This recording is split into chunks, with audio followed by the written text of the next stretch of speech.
Here's the big question. How is it that most entrepreneurs hustle and are always busy and struggle to take just one step forward only to fall two steps back? They're dedicated, determined, and driven, but only a few finally break through and win. This show uncovers those quantum leap patterns of highly successful people so you can simply model what they do and apply to your future success. That's the question, and the answers are right here. My name is Brigitte Höfele, and this is the Success Patterns Show. And that is right. Welcome, everyone, on this beautiful Tuesday, as we always have the Success Patterns Show at this time. Thank you for tuning in. Thank you for being here. Thank you for being part. My name is Brigitte Höfele. I am the founder of the Success Pattern Movement and the CEO of the Center of NLP, where we put the do in learn, do, teach. This show, because you're here, is designed specifically with your success in mind. Because can we agree that the quality of your success starts with your attitude towards it? There is a pattern right there. And we're going to learn a little bit more about attitude and leadership on our show today, because we have an incredible guest expert on exactly that topic here today. And I want to talk quickly about success because it's an interesting thing. It shapes its meaning within these individual success seeker, and it's not limited to leadership or to business or to personal life.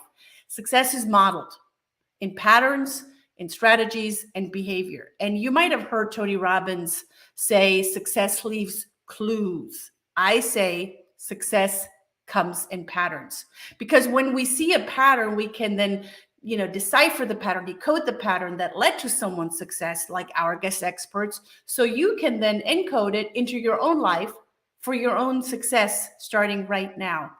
As humans, we're hardwired for hands-on application by a living teacher. We're not theoreticians because they just, talk a good game. Here are grand masters at work. And do we have a master here with us today as our guest expert? He's going to share ideas around the heart coherent leadership and how to choose love over fear. Interesting, because we're going to talk about leadership. We're going to talk about business. And you might think, what does love have to do with business? Oh boy, it has everything to do with business. Right? He's going to talk about influence equation. Interesting. We're going to learn more about that. He loves to be outside in nature. He is an Ironman athlete. And if you know anything about an Ironman, that is no small undertaking. He has most fun being outside with his dog and he also loves to help successful but stressed out business owners and executives so they can again, have an impact and create more impact by aligning with their heart so they can truly maximize their genius and truly step into their genius to find more access to happiness and aliveness in their business and in their personal life. So I am very, very honored to have here with me today, Kevin Kepple. Kevin, thank you for being here on the Success Pattern Show. What's up, Brigitte? Thanks for having me. Excited to be here with you. So good to have you here with us. Guys, wherever you are listening in from, make sure that in the comments you leave us a hello, I am calling in from, or I am listening from, because we'd love to hear where in the world are you from and where you're listening from. Now, Kevin, influence equation, that is interesting. Tell me more. Tell us more. Influence equation. Sure. I think this was mostly based on many past mistakes I made, especially as a new leader. I got promoted to a leadership position in my 20s because I was good at sales, not because I was equipped to be a leader by any means. And I kind of worked that equation backwards. And to me, the influence equation is simple as trust, connection, vision. But as a new leader, I just started sharing vision. I'm like, hey, here's where we're going. Go get it. And nobody was really connected to it, and I hadn't really built any trust, so people didn't feel very safe around me.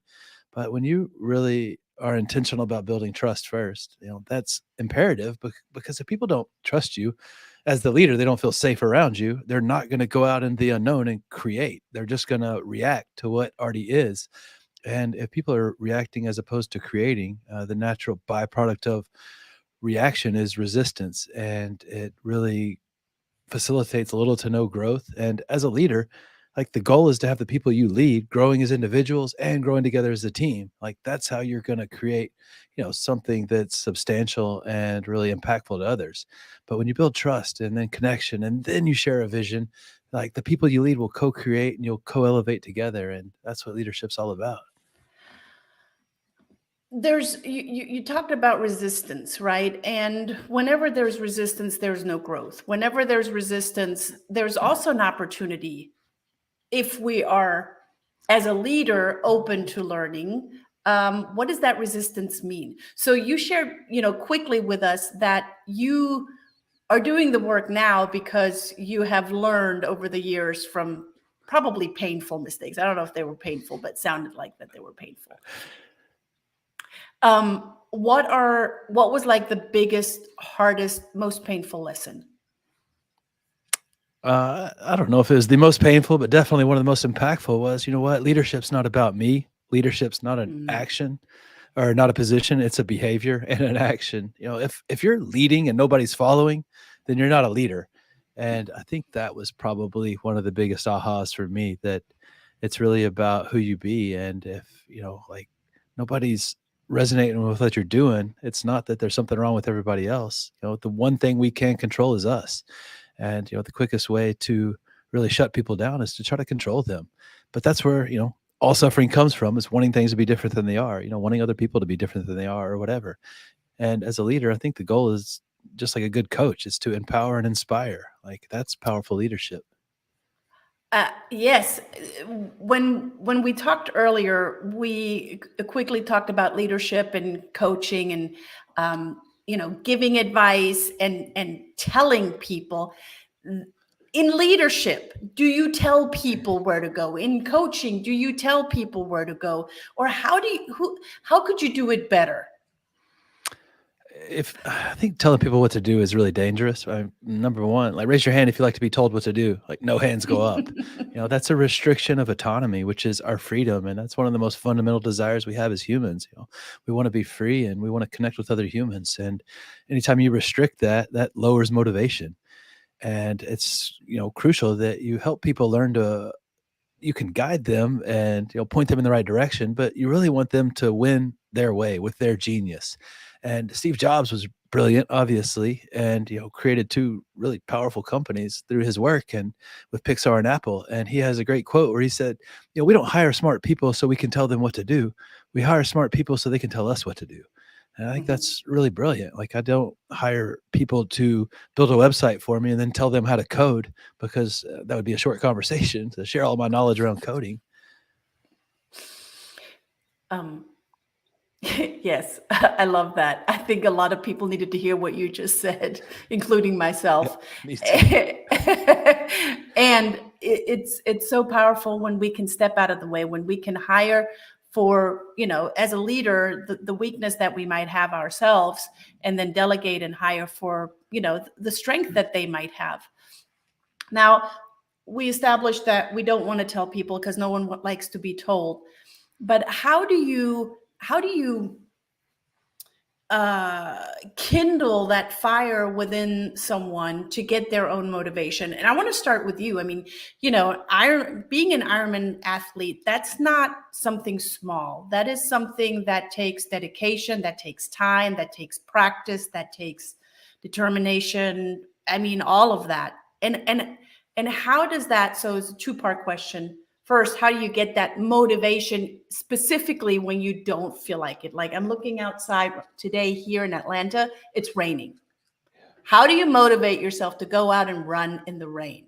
And then how does that transfer into business?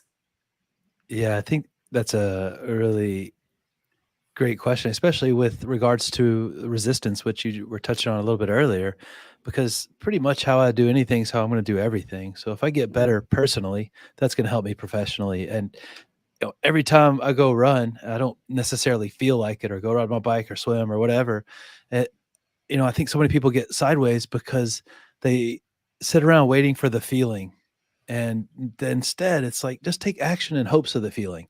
You don't always feel like going to the gym, but once I start getting dressed and I get my shoes on, or sometimes when I'm driving to the gym, then I start feeling like it. And I listen to music, or sometimes when I'm in the gym and I'm actually working out, the feeling comes. Sometimes it never comes, but you still do it in hopes of the feeling. Take the action, and running like gosh, like I was never a runner or a endurance athlete of any kind until I got into my 30s, and I played sports, but the sports were about short bursts of speed that I played. And I think that it was really great that I got into something that was really hard for me. And running's still hard for me. Like I'm training for the Dallas Half Marathon next weekend, and I've got to do like a short run today because it's just a little bit of maintenance, and it's like 30 minutes, and it's actually kind of nice here. It's not raining, and I still have to talk myself into it. I was just having that conversation in my head before we jumped on here. Like, maybe I'd be all right if I didn't do it, but you know what? It's like I've got to be the change I want to see, through my actions.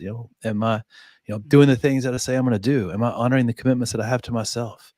And I think that's really just you know having grace for yourself and just showing up without the stories. Really, the goal. So not buying into your own stories, not buying into your own, uh, I call it the stinking thinking. But then, it's great because that is something that you come equipped with, or it's something that you decide it's at one point, that's who I am. That's what I am determined. I'm gonna, run, ride a bike, swim, do all of those things. But then how do you empower, mm, how do you motivate others, right? Because that, I think a lot of leaders try to do that. They try to motivate others to do what the leaders want them to do. Yeah, I think motivation is kind of like happiness, right? It's an inside job. There's nothing Mhm. outside of me that's going to make me happy. It's the thinking in my head and the stories that get attached to my thoughts. That's what makes me happy or unhappy. And it's the same kind of thing with motivation. I can't like make you be motivated, but some of the ways that you can instigate that potentially are really getting people clear, as a leader. Like, do the people that you lead know what they want? Like, do they know why they're there? Do they have a purpose? And two simple questions, it'll give you so much traction with that. It's like, what do you want? And if the people that you're leading or coaching or whatever, you ask them what they want, if they can't answer it very simply, then they don't understand. Because if you can't explain something simply, you don't understand. And that's okay. That doesn't make you a bad person. But if you don't know what you want, how in the world would you know if you got it? Or how do you know what action to take? And so, like, what is the thing you're passionate about creating right now in your work? What do you want? And then how are you going to mix generosity into that passion? Because at the end of the day, passion is fairly selfish, right? It's about me, Mm. which is, it's okay to a point. But, how's this serving the community of the world? How am I mixing generosity into this passion? And that's the why. What do you want? And why do you want it? And, getting curious is the first step to, drive and that full intrinsic motivational stack that Daniel Pink and Stephen Kotler talk about. And, really getting curious on what it is you want and why, and really leaving the how out though, because, the how is kind of the ego that demands to know how before you even get started. But if you knew how, you'd already be doing it. Hmm. And would the how then kind of be, like you said, it's dancing around the threshold. You never get into action because you just don't know, or you're waiting for the feeling to kick in to then decide I'm going to learn how to do it. Um, you do work with business owners and executive leaders, C-level executives that are dealing with stress. And what you just said, asking the question, what is it that you want? That can be stressful. Like, who knows what they want? I know a lot of people that are like, I don't know what I want. I'm just sitting here. I'm just doing time here, right? Yeah. Yeah. That's it. How do you conquer stress? Oh, wow. That's a great question. I think just being very intentional about a holistic approach, because it's physical, it's mental, it's emotional, and really understanding, how am I diverting my energy towards the things I want?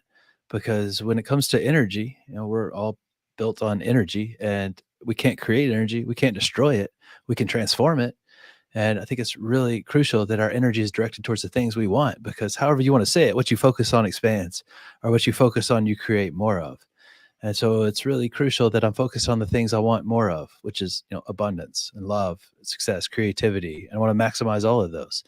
And if I'm focused on the stress, then I'm going to create more stress. And that, Mm, stress isn't always a bad thing. I need some tension to create some sort of growth, but it's that overstress that gets really dangerous. And understanding and having an awareness around, hey, what does it look like when things start to get a little shaky and the wheels maybe start shooting off of this thing? Because you get to an overstressed place and your cup is full of stress and you bump up against somebody, you're going to spill out in a way all over them that you don't want to. And it's usually the people that you're closest to in your life that get punished for your overstress, whether, it's anger or depression or guilt or whatever, negative fear-based emotion comes from that stress. And so for me, going out in nature does it every time. Like it could just be a 5 or 10 minute walk with my dog Frank. Like that always gets me reconnected to the truth. And the truth is, love as opposed to fear. But I think, I love to be creative as well. I love to write. I love to draw and just finding things that really connect me to the present moment and, just that awareness that, maybe, life's meant to be enjoyed. mm. That's deep. I think if we would stop this show here, um, the message, the core message of today would be right there. And you mentioned something earlier, and I mentioned it reading your bio. Love as the answer, and there might be some people that say, well, what does love have to do with business? What does love have to do with anything? That might be in the wrong place. Tell us what what's what's the song? I think it's Tina Turner. What's love got to do with it?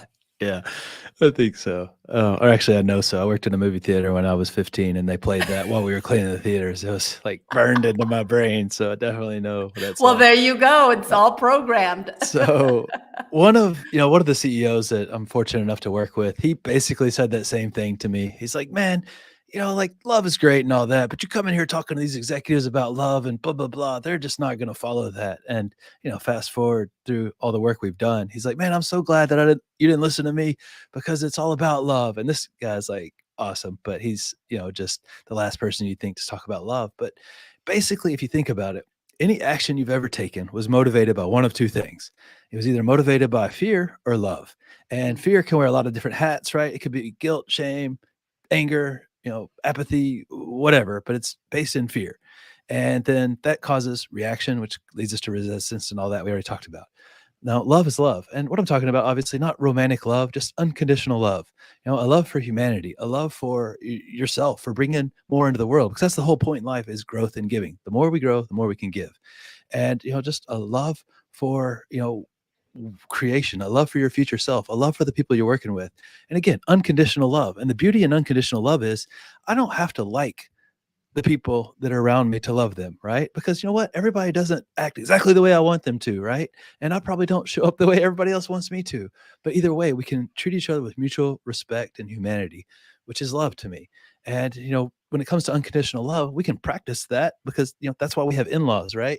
Um, we don't have to like them to love them. I love my in-laws. Actually, that's just a joke, but I think it's really crucial that you learn to master that skill of choosing love over fear as a habit and a way of life. And it's so simple, but that doesn't mean easy. And, Hmm. like ask yourself that question. Anywhere that you're not getting the results you want in your life, like what does choosing love as opposed to fear look like in this situation? Hmm. I love the what you just said with it's simple, but it's not necessarily easy.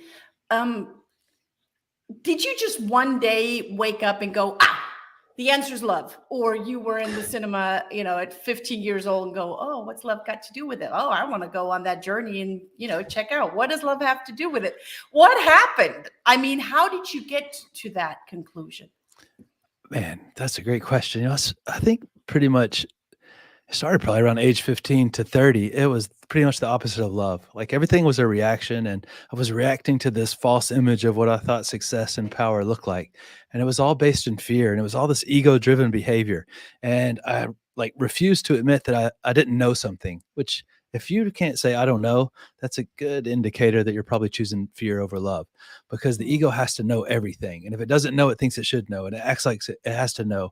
And I don't know about you, but it's not a lot of fun to spend time with people who know everything because that is false. Like nobody knows everything. And it's so beautiful whenever you let go of needing yourself to be a certain way to be okay. And man, there's a book called the Bible that I love to read, and John pretty much straight up says it. God is love in the Bible. And well, cool, man, I'm of God. So, the truth of me is love, and whatever that looks like. And again, that doesn't mean, I have to like everything that's happening, but just a love for myself, a love for the world that we live in, and a love for, abundance. Mm, that's beautiful. Who would you say had, and I already heard, there's the good book that clearly has a huge impact on you. Who else has an impact on you? Who helped shape Kevin into who Kevin is today? Wow. Well, I'm lucky enough, have some really great mentors around me. Played sports for a long time. Had some good, great coaches, but even closer than that, my mom and my dad, both really powerful, beautiful people in different ways, but both of them are super intentional about just showing up in an effort to help other people and in a very humble, graceful way. Like no matter, what I did or what other people do, like they just love them ferociously. And I've got a brother that's 2 years older than me, and I always joke with him, like, man, like you're born just grown up and like 80 years old. He's wise, he's mature. It's like he had the rule book to life. He was just good at being a human. And he's such a good guy. He treats people so well and he's super successful. And it's really cool to have somebody like that around me whose approach is completely different, but we have the same values and just doing the right thing because it's the right thing. I want to thank your parents. I really do. Because, when we look at, we want to, and here goes another song, the children are our future. I think it was Whitney Houston that sang it. I Yeah. believe the children are our future. If we truly believe that the children are our future, which they are, then it's not up to us to put all the pressure on the children to behave well, to have a good attitude towards life, to do their work, to follow directions, and all of that. It's actually on us, the adults, that have an impact because, as I said earlier, all success is modeled, however you define success, right? And to the people that I speak to, success is almost never about money. It is about other things, impact that we make, how we empower others, all of that is true success. The impact that we have on others. So it's really on the adults that shape our children, no matter how young or old the children are. I am still a child of my parents, and I truly, from the bottom of my heart, want to thank your parents for leaving such a huge impact on you and on your brother, clearly, in creating the people that you are today and how you show up in the world. Yeah. Well, yeah. I mean, they're really, I think, like a lot of people, I feel like get the parent lottery, right? Like, were they perfect? No, but perfection is not really an attainable goal, but for one, we're already born perfect. We're just his perfection, not our finite version of perfection. But that's so brilliant, Brigitte, what you're talking about with models, because even if it's not a parent-child relationship, you're out in public, you're at a grocery store, and you're kind to somebody. And like I've seen that so many times in my life, somebody's just kind for no other reason than just to be kind. And Mhm, that's such a beautiful, inspiring thing to see kindness. And mhm. like, man, if you want to do one thing to improve everything in your life, like learn to be kind as opposed to right in your relationships. And like, wow, everything gets way better as soon as you make that commitment and intention. Yeah. What completely rubs you the wrong way, and how do you deal with it? Ooh, I think people who are unkind, really. I think people Mm, who are, coming from a malicious place and really looking to take from others in an effort to build themselves up because, we're all in this thing together. And I don't have all the answers. You don't have all the answers. I don't care if you're right and am I wrong. Let's just co-create together. And if you're coming from a place of lack and meanness, mm. that just man, that never lands well with me. And if you're taking advantage of people in that way, that's not what we're here to do. Yeah. Yeah, those are some wise words. You came bearing gifts for our listeners and followers. A masterclass. Tell us about the masterclass. Sure. We've got masterclass we offer a couple of times a month called Own Your Genius, and uh, collaborate with a PR marketing expert on that. And really, it's just a community for like-minded people on like-minded journeys to come together and really figure out what we can do to create those quantum leaps down the road towards whatever our version of amazing is. Okay, fantastic. So people can simply go on to kevinkeppel.us/own your genius. I'm going to spell that out for everyone that's just listening. KEVINKEPPLE.us/own your genius, all one word, no, all lowercase, all one word. So kevinkeppel.us/own your genius. Go ahead and click on that, put that in, and follow Kevin there. Now, people can also follow you on social media. What's the best way that they can get in touch with you, Kevin? Probably Instagram. Just drop me a DM or LinkedIn. So they can find you on LinkedIn under Kevin Kepple or Instagram.com/Kevin Kepple. That's spelled KEVINKEPPLE. Kevin, I'm trying to put the first and the last name together. I'm going to we're going to do like a little rapid fire real quick. And I'm going to give you one word and you give me a word back. Okay? Cool. Ready? Hate. Love. Mindset. Present. Travel. Fun. Dogs. Love. Wealth. Abundance. Modeling. Mimetic. Passion. Joy. Acceptance. Humans. Thank you for that. Guys, get with Kevin. Make sure that you connect with him on Instagram, on LinkedIn. Get on his website, kevinkeppel.us/own your genius. Kevin, thank you for being here. Any last words you want to share with us before we part today?